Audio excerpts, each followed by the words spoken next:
नमस्कार, आप सब देख रहे हैं 89.6 एफएम सीकर के डिजिटल प्लेटफॉर्म। मैं हूं आरजे नाना। जैसा कि आप सब जानते हैं कि भारत दुनिया की सबसे बड़ी डेमोक्रेसी है।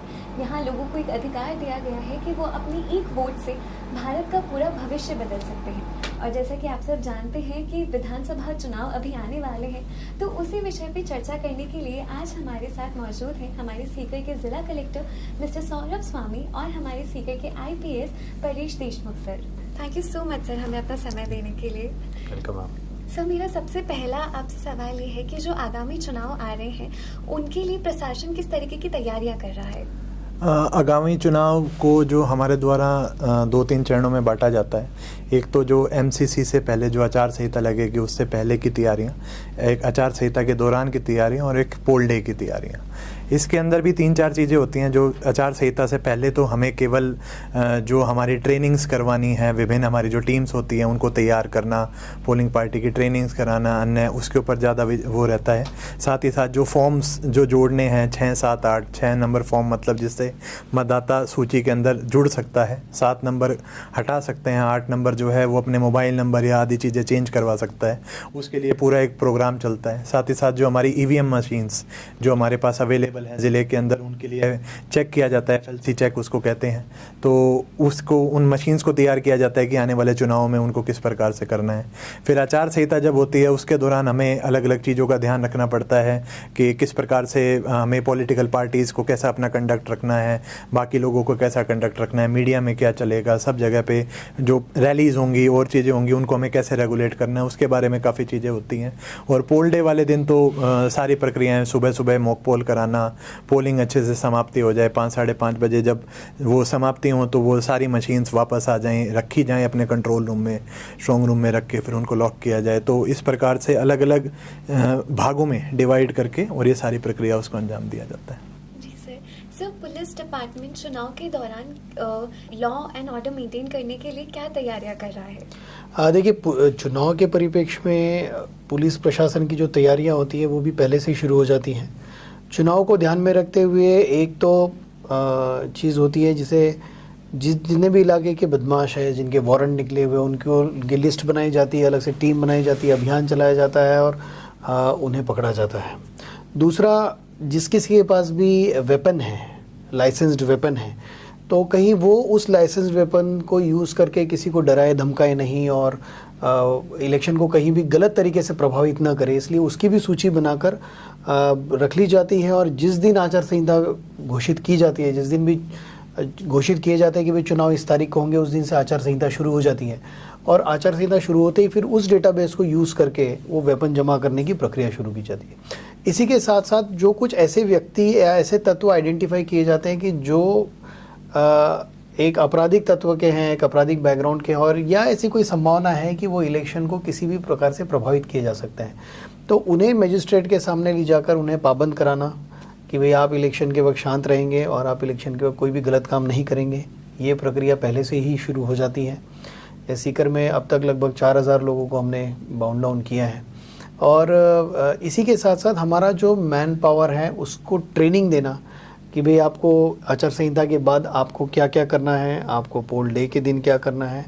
पूरी पुलिस फोर्स का विभाजन होता है, प्रशासन के साथ मिलकर टीम्स बनती हैं। जैसे एक टीम होती है जिसे कहा जाता है स्टैटिक सर्विलेंस टीम, जो एक प्रशासन से अधिकारी जो जिला निर्वाचन अधिकारी यानी कि कलेक्टर साहब अपॉइंट करते हैं और एक उनके साथ थोड़ा उनकी मदद के लिए पुलिस फोर्स लगती है।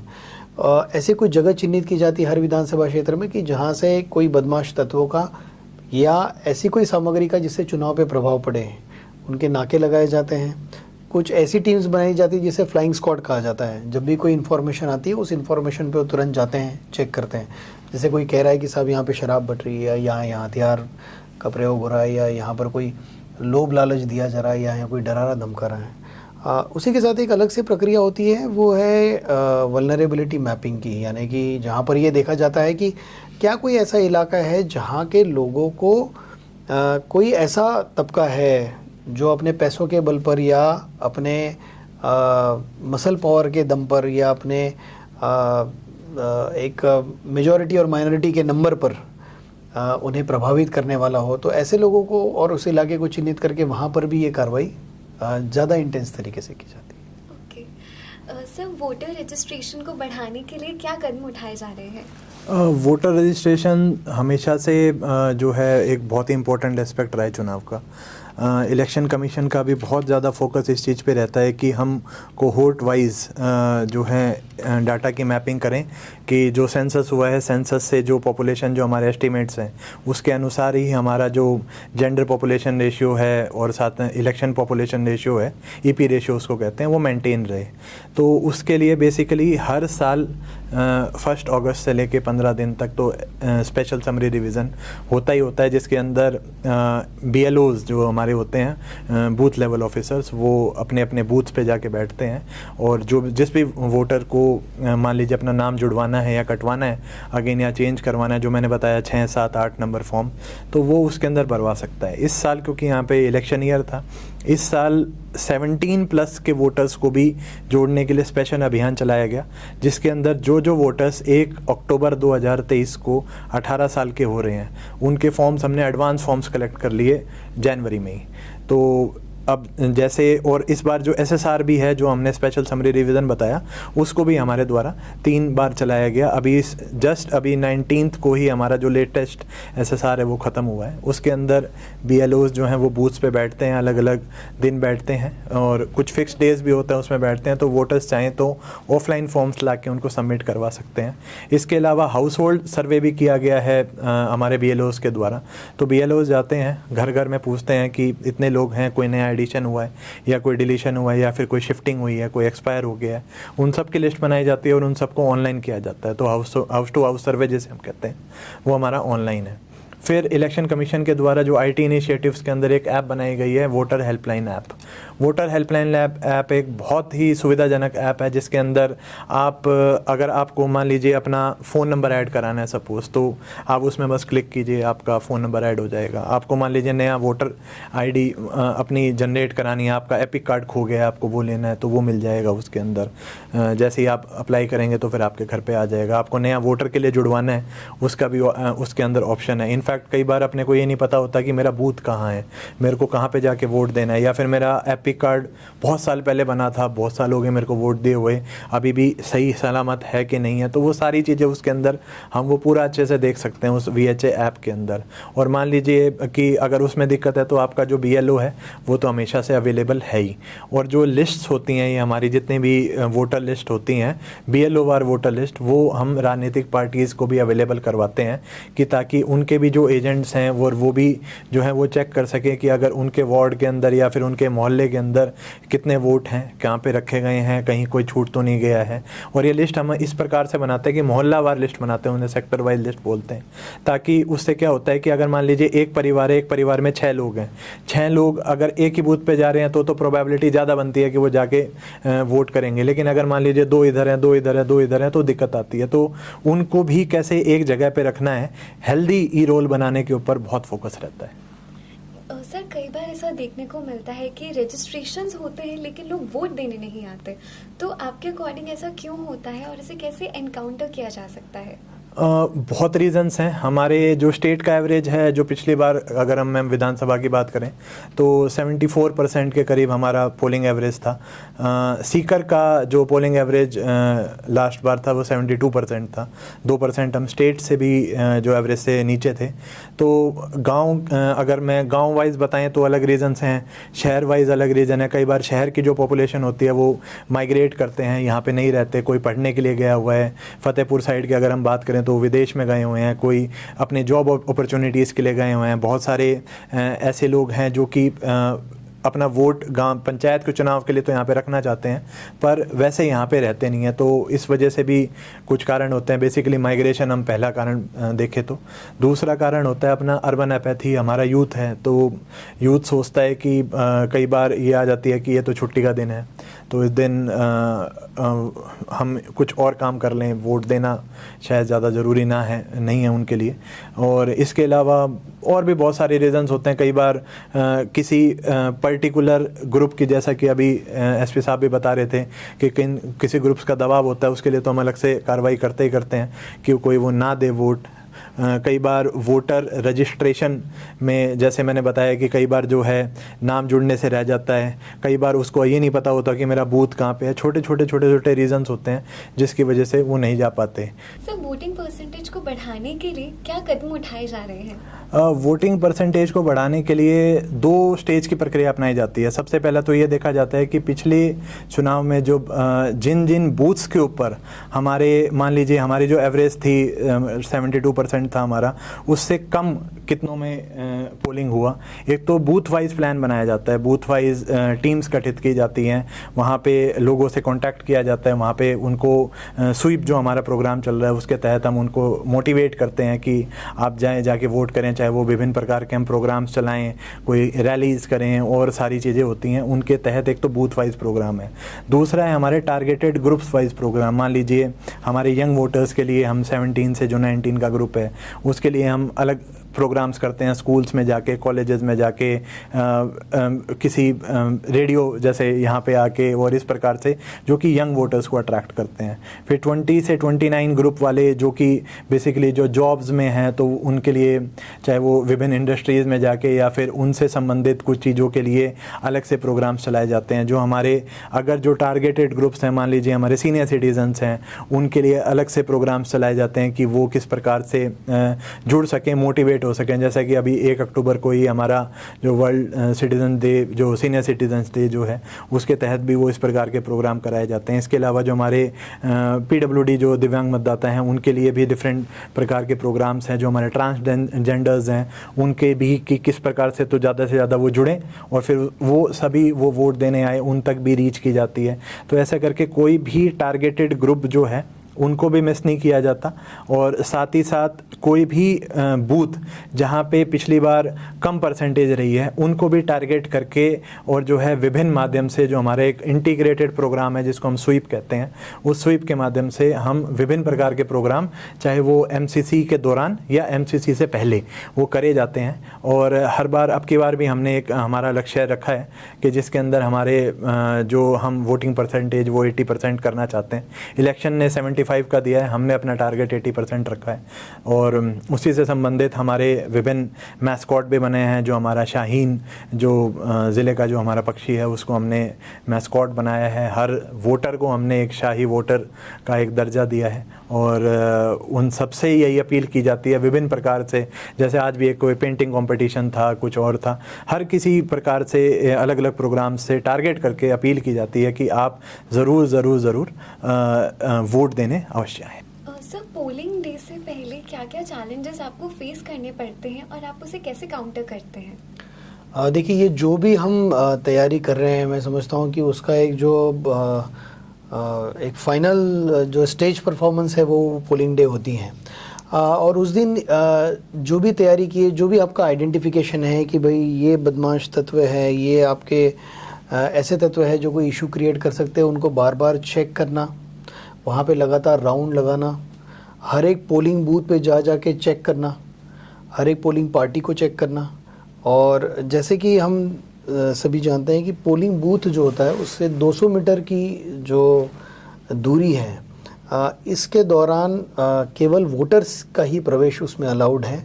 और मोबाइल अंदर आपको बूथ में ले जाना अलाउड नहीं है, वो चेकिंग करना। तो ये सब ब्रीफ करना, उनको डिप्लॉय करना।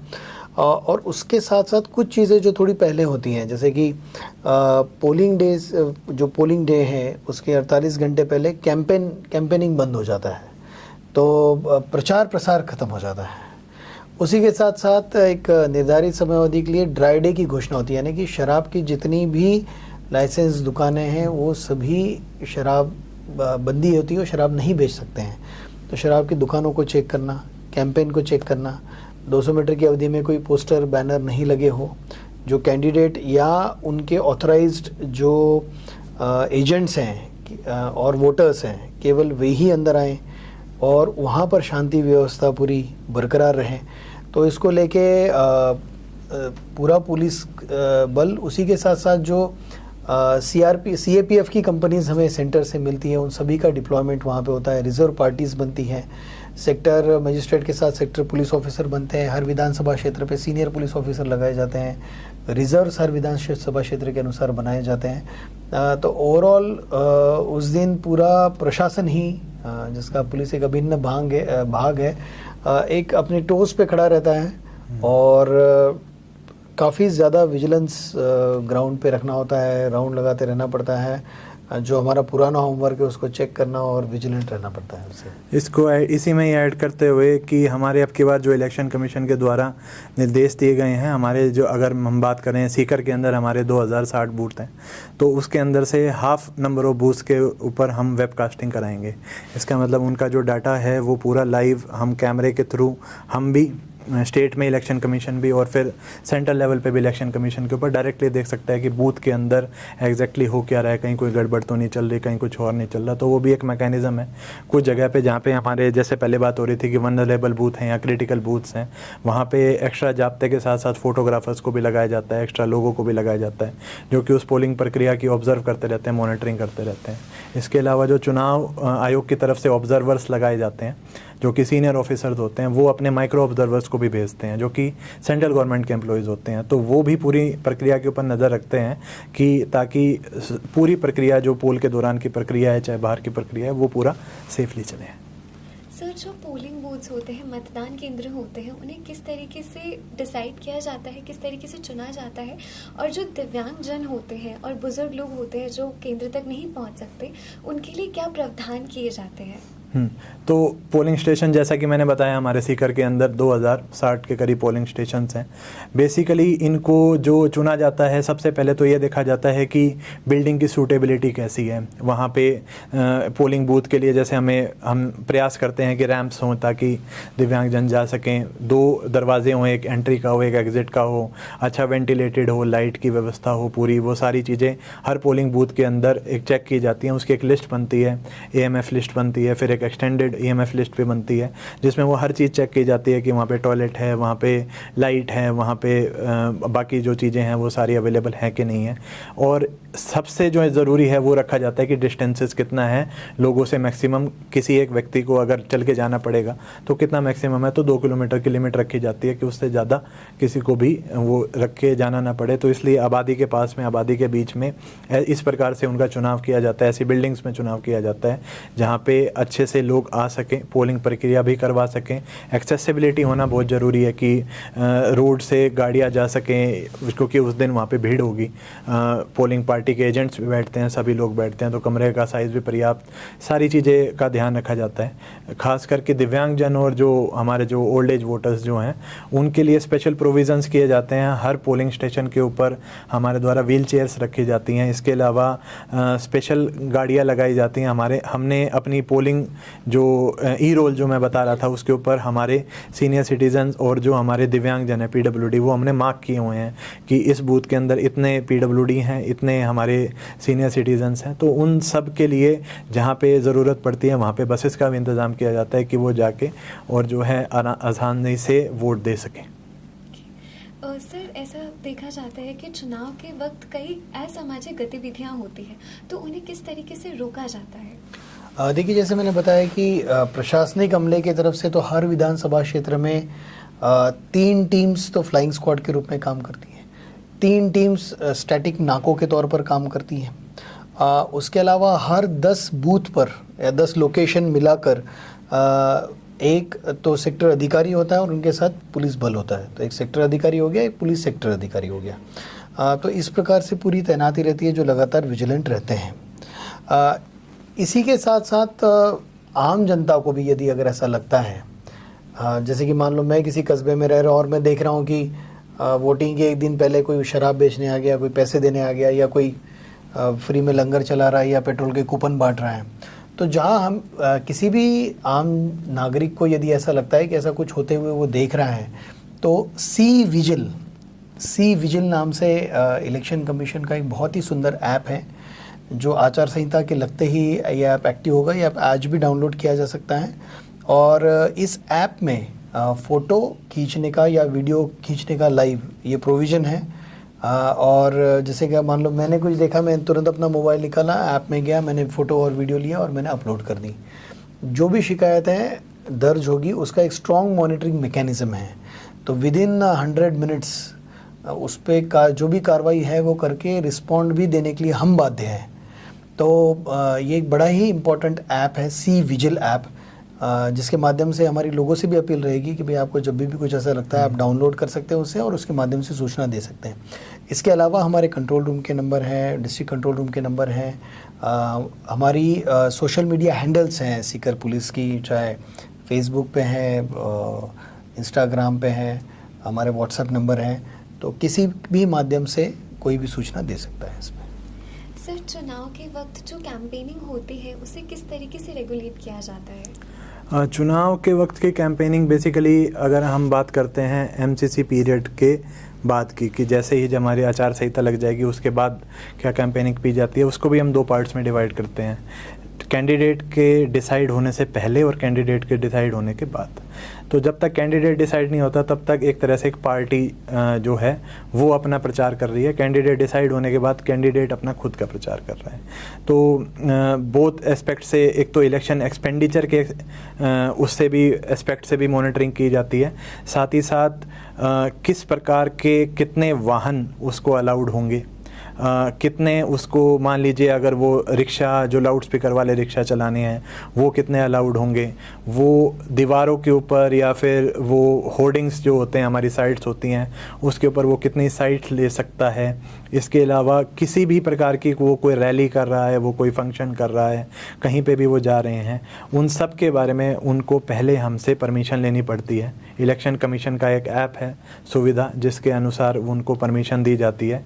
एक कंट्रोल रूम, एक एकल विंडो हमारे द्वारा बनाई जाती है जिसके अंदर जो है पहले जब तक अनाउंस नहीं होते तब तक तो पॉलिटिकल पार्टीज़ कांटेक्ट करती हैं। इसके अलावा मान लीजिए किसी की हेलीकॉप्टर से लैंडिंग हो रही है, किसी की प्लेन से लैंडिंग हो रही है, कोई बाय रोड बाय कार में आ रहे हैं और कोई सामाजिक फंक्शन है, उनका फंक्शन नहीं है, कोई सामाजिक फंक्शन है उसमें जा रहे हैं, इन सारी चीज़ों के बारे में पहले प्री इन्फॉर्मेशन देनी होती है प्रत्येक पार्टी को। उस चीज़ का एक तो इन्फॉर्मेशन, और साथ ही साथ में फिर जब वो फंक्शन चल रहा होता है तब हमारी टीम्स, जो हमने अभी बात हुई थी कि हमारी फ्लाइंग स्क्वाड्स होते हैं और जो बाकी की जो टीम्स होती हैं वो वहाँ पे उन फंक्शन में जाके वीडियोग्राफी करती हैं। वीडियोग्राफी करके एक एस्टीमेट भी बनाया जाता है कि इस फंक्शन में लगभग इतना खर्चा आया होगा, एंड में उसको टैली किया जाता है, क्योंकि एक कैंडिडेट की खर्चा करने की एक लिमिट है कि वो इससे ज़्यादा खर्चा नहीं कर सकता, ताकि एक इक्वालिटी बनी रहे बिटवीन ऑल द कैंडिडेट्स। तो वो उसके हिसाब से भी एक एक्सपेंडिचर का एक रजिस्टर मेंटेन किया जाता है, उसके लिए भी अलग से ऑब्जर्वर्स लगाए जाते हैं जो कि ये चीज़ चेक करें। तो पार्टीज़ को कुछ नहीं करना होता, वो केवल आते हैं और अप्लाई करते हैं, और बड़ी ही सुविधाजनक तरीके से, जैसा कि नाम है ऐप सुविधा ऐप, उसके द्वारा हम उनको परमिशंस प्रोवाइड करते हैं।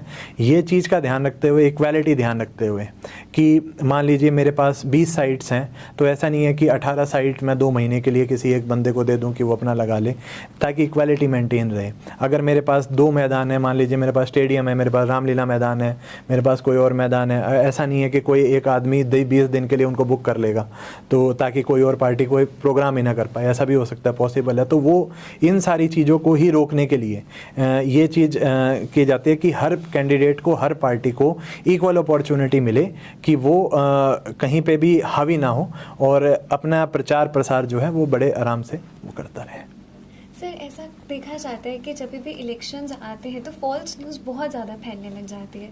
तो ये जो साइबर थ्रेट होता है इलेक्शन के दौरान, इसे किस तरीके से काउंटर किया जाता है और ये कितने प्रकार का होता है? देखिए, इसमें मुख्य तौर से तो एक है कि भाई अगेंस्ट आचार संहिता के नॉर्म्स के जाके प्रचार प्रसार करना, और एक है कि दुष्प्रचार करना। मान लो कि मैं एक कैंडिडेट हूँ और या कोई भी एक तत्व है जो इलेक्शन में खड़ा है और उसके प्रति कोई एक ऐसी न्यूज़ आ जाती है जिससे जिसमें मिस इन्फॉर्मेशन है, गलत फैक्ट है, लेकिन उससे उसकी इमेज को डैमेज पहुंच रहा है। तो ये इशू काफ़ी सेंसिटिव हो जाता है जब चुनावी माहौल अपने पीक पर होता है। दूसरा होता है कि भाई जैसे जो नॉर्म्स है इलेक्शन कमीशन के कि भाई आप प्रचार प्रसार करेंगे तो उसका आप खर्चा नोट कराएंगे, या आप निर्धारित अवधि में ही प्रचार प्रसार करेंगे, इस अवधि के पश्चात आप नहीं करेंगे। तो कई बार टेक्नोलॉजी का यूज़ करके एक मास मैसेज भेजना, बल्क मैसेज भेजना, चाहे व्हाट्सएप पे भेजना, एसएमएस पे भेजना, तो ये सब चीज़ों को मॉनिटर करने के लिए एक अलग से कमिटी एमसीएमसी जो है ये कट साहब के निर्देशन में बैठती है। इसमें पुलिस को भी जो जिम्मेदारी दी गई है, जो हमारी एक सोशल मीडिया मॉनिटरिंग सेल है, वो सोशल मीडिया लगातार मॉनिटर करती है इन चीज़ों के लिए। प्लस इसमें पीआरओ और अन्य एजेंसीज मिलके ये लगातार अन्य मीडियाज़ भी चेक करते हैं कि भाई उनमें कहीं कोई गलत न्यूज़ तो नहीं आ रही, और अगर ऐसी कोई न्यूज़ आती है तो जो भी संबंधित नोडल एजेंसी, चाहे वो फेसबुक हो, इंस्टा हो, या जो है उनके जो लॉ इन्फोर्समेंट ऑफिसर्स हैं, उनसे हमारा टाई अप ऑलरेडी रहता है। तो हम उनको तुरंत इन्फॉर्म करते हैं कि भाई इस टाइप की पोस्ट को या वो डिलीट करें और उसको आइडेंटिफाई करने में, इन्वेस्टिगेट करने में हमारी मदद करें। तो हम उस परपेट्रेटर को भी ढूंढें कि जिसने मिस इन्फॉर्मेशन फैलाई है, और साथ ही हम उस इन्फॉर्मेशन को रोकें। ये दोनों भी रेमेडीज़ पे फिर हम काम करते हैं। एमसीएमसी जो कमेटी हमारी बनाई गई है उसमें बेसिकली 3 चीज़ों के ऊपर काम होता है। एक तो पेड न्यूज़ हो सकती है, एक फेक न्यूज़ हो सकती है, एक ऐसी न्यूज़ हो सकती है जो कि नॉर्मली चल रही है लेकिन उससे ऐसा लग रहा है कि किसी एक पर्टिकुलर सेट ऑफ वोटर्स के ऊपर या एक पर्टिकुलर सेट ऑफ कैंडिडेट के ऊपर कोई टारगेट किया गया है। तो अब इसके अंदर भी अलग अलग तरीके होते हैं जिससे मॉनिटरिंग की जाती है। जैसे ही हमारी आचार संहिता लगती है, हमारे द्वारा एक मीटिंग की जाती है सभी प्रिंटर्स एसोसिएशन के साथ कि अब से आपके कोई भी पैम्पलेट, बैनर, कुछ भी आपके छपते हैं तो आपको नीचे ये ज़रूर लिखना है कि आपने कितनी कॉपीज़ उसकी छापी, और आपको अपने प्रिंटर का नाम और अपना मोबाइल नंबर वो उसके ऊपर डालना है, ताकि वो हमारे एक्सपेंडिचर रजिस्टर में भी मेंटेन रहे, और ताकि उसका हम जब वो हमसे सर्टिफाई करवाने के लिए भी आते हैं कि ये कंटेंट मैं इतने पोस्टर या इतने बैनर मैं छाप रहा हूँ जिसको मैं घर घर जाके बांटूंगा या फिर मैं अखबार के बीच में लगाऊंगा, तो उसकी भी परमिशन ली जाती है। कई बार ऐसा होता है कि वो चीज़ नहीं लिखते हैं तो वो फिर एक तरह से एमसीसी का उल्लंघन माना जाता है। इसी प्रकार से किसी भी प्रकार का कोई भी न्यूज़ है, चाहे वो इलेक्ट्रॉनिक मीडिया में देनी है, चाहे वो रेडियो में चलानी है, चाहे वो अखबार में देनी है, उसका भी जो कि एक उनके लिए एडवर्टीजमेंट हो गया है, उसका भी उनके द्वारा मतलब हमारी कमेटी के द्वारा सर्टिफिकेशन किया जाता है। वो अप्लाई करते हैं, हमारी जो टीम है वो चेक करती है कि वो बिल्कुल सही है या उसके अंदर कुछ ऐसी चीज़ है, कोई जातिगत टिप्पणी है या फिर कोई धर्म से संबंधित टिप्पणी है, ऐसा नहीं है तो फिर उनको अलाउ किया जाता है। कोई भी कैंडिडेट, कोई भी अगर ऐसा कुछ कोई जनरल सिटीज़न भी अगर ये शिकायत करता है कि मेरे को लगता है कि ये चीज़ ये फेक न्यूज़ है, तो उसके अंदर उस पर्टिकुलर पार्टी से या उस पर्टिकुलर कैंडिडेट से रिप्लाईज मांगे जाते हैं कि ऐसे ही शिकायत आई है, इसका आप बताएं कि ये क्या, ये सच है या क्या नहीं है, ताकि एक पूरी वो प्रक्रिया मेंटेन रहे। और कोई भी जब भी एक कैंडिडेट बनता है, मतलब उसको जब पार्टी सर्टिफाई करती है कि मेरा कैंडिडेट है, तो उसको अपने सभी इंसिडेंट, चाहे वो क्रिमिनल एंटीसीडेंट्स हैं, चाहे वो अपने बाकी की चीज़ें हैं, उनको अखबारों के अंदर और इलेक्ट्रॉनिक माध्यम से भी उनको बताना पड़ता है।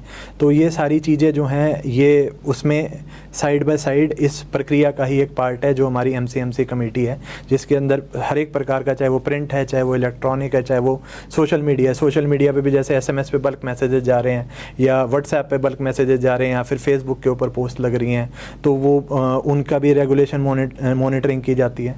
कई बार जैसा कि अभी सर ने बताया कि ऐसे केसेस भी आते हैं सामने कि कोई इंडिपेंडेंट कैंडिडेट है, he has very good image, अचानक से किसी जगह पे पोस्टर्स लग जाते हैं कि इन कैंडिडेट ने एक पर्टिकुलर पार्टी को सपोर्ट कर दिया, तो उससे उस कैंडिडेट का तो पूरा जो आगे का वो है चुनाव की प्रक्रिया वही वो हो जाती है। तो इस प्रकार के काफ़ी सारी चीज़ें हैं जो कि चुनावों के अंदर अन्य अन्य तरीके देखने में आती है।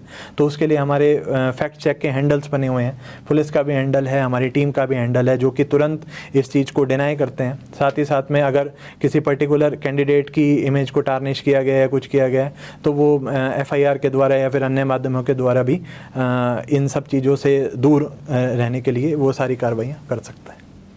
सर, जो इस साल पहली बार वोट देंगे, आप उन्हें क्या मैसेज देना चाहेंगे? इस साल जो पहली बार वोट देंगे, मैं बताना चाहूँगा कि सीकर के अंदर काफ़ी अच्छा काम हुआ है। लगभग हमने 50,000 के करीब तो हमने एडवांस फॉर्म्स ही कलेक्ट किए थे जो कि 17 प्लस के थे। वो तो हमारे कलेक्शन थे, इसके अलावा VHA ऐप और बाकी जो जेनरिक ग्रुप से जो जुड़ते हैं, तो लगभग हमारे 85,000 के करीब जो नए वोटर्स हैं वो इस बार ई रोल में हमारे ऐड हुए हैं ओवरऑल अगर हम सीकर की बात करें। और अभी तो प्रक्रिया चल रही है, नॉमिनेशन से 10 दिन पहले तक हम जोड़ सकते हैं। तो ये जो लगभग लाख के करीब जो हमारे नए बच्चे जो कि इस साल वोटिंग देंगे, उनके लिए तो मेरी तरफ से तो केवल एक ही मैसेज है, एक ही वो है कि वो बिल्कुल अच्छे से सोच समझ, सबसे पहले तो वोट ज़रूर करें, क्योंकि उनको एक पावर मिला है, उनको एक रिस्पॉन्सिबिलिटी मिली है। और ये दोनों ही चीज़ें, चाहे वो यहाँ के रहने वाले हैं, चाहे वो कहीं बाहर के रहने वाले हैं, उस दिन हम भी प्रयास करते हैं कि हर ऑफिस के अंदर छुट्टी हो। हॉलीडे तो डिक्लेयर होता ही होता है, लेकिन जो प्राइवेट कोचिंग इंस्टीट्यूशंस हैं या फिर प्राइवेट कॉलेजेस हैं, हॉस्टल्स हैं, उसके अंदर भी हम प्रयास करते हैं कि उसमें छुट्टी रखी जाए ताकि अपनी जगह पे जाके वोट दे सके। वोट देना ज़रूरी है और एक अच्छे कैंडिडेट को वोट देना ज़रूरी है। तो ये इसी प्रयास के लिए हमारे जो स्वीप जो हमारा प्रोग्राम चलता है, जिसके अंदर हम अलग अलग मैसेजेस टारगेटेड ग्रुप्स तक भी पहुँचाने की कोशिश करते हैं, प्लस टारगेटेड एरियाज़ के अंदर भी उन मैसेजेस को पहुँचाने की कोशिश करते हैं। उसकी विभिन्न एक्टिविटीज़ चल रही हैं, आप भी उसके एक एम्बेसडर हैं। तो इसके हिसाब से ही हम ये प्रयास करते हैं कि ज़्यादा से ज़्यादा लोग वोट दें और एक अच्छे नेता को, बढ़िया नेता को चुनें। जी सर। सर, आम आदमी को आप क्या मैसेज देना चाहेंगे? देखिए, मैं समझता हूँ कि Indian democracy is the largest democracy और ये एक बड़ा उत्सव है। इलेक्शन ये एक बहुत बड़ा उत्सव है। और आज़ादी की जो लड़ाई थी, वो आज़ादी की लड़ाई केवल और केवल इस वोटिंग राइट के लिए थी। प्रशासन पहले भी था, आज़ादी से पहले भी प्रशासन था, आज़ादी के बाद भी प्रशासन है। पर आज वोटिंग से हमारा ये है कि स्वतंत्रता की जो लड़ाई थी वो इसलिए थी कि भाई हम हमारे अधिकार से हम चुनेगी हमारे प्रतिनिधि कौन होंगे और वही प्रतिनिधि कानून बनाए और उस कानून को केवल इम्प्लीमेंट करने के लिए ब्यूरोक्रेसी या प्रशासन रहे।